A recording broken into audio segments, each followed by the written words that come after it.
The sun rising on what would become a historic day in Afghanistan. First, the Taliban entered Kunduz, one of the country's biggest cities and a gateway to the north. The armed group took it briefly in 2015 and 2016 before US Special Forces pushed its fighters out. Now, America cannot stand in their way. Street by street, the Taliban took Kunduz back, and when the city fell, so did the entire province. We have captured the main square. It's 2 p.m. on Sunday and the whole area is in our hands. The government is doing false propaganda, saying it hasn't fallen, but you can see our flag. The Afghan Air Force responded with airstrikes, which led to fires in the central market. Special Forces announced they launched an operation to reclaim the city. Then the Taliban took Sar-e-Pol, also in the north. These are Taliban fighters entering the city's police headquarters.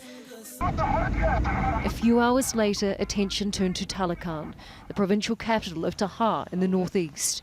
Afghan security forces had repelled their attacks for weeks. Finally, the Taliban broke their front line. Residents said the fighters were in government buildings and they freed detainees from a prison. For the Taliban fighters, this is a moment of celebration. With each provincial capital they captured, they also got the wider province.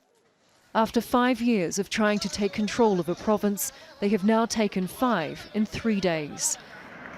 For Afghan security forces, this is not the end.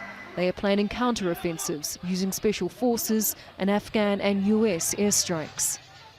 If you focus on a given sliver of time at any given moment, a province may have fallen under the Taliban's control, but I think the situation remains completely fluid.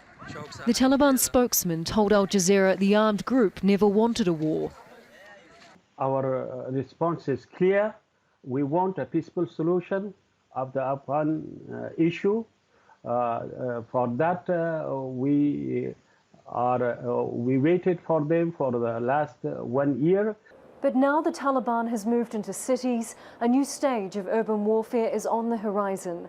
If the government wants to take them back, hundreds of thousands of civilians risk being caught in the crossfire. Bellis, Al Jazeera, Kabul.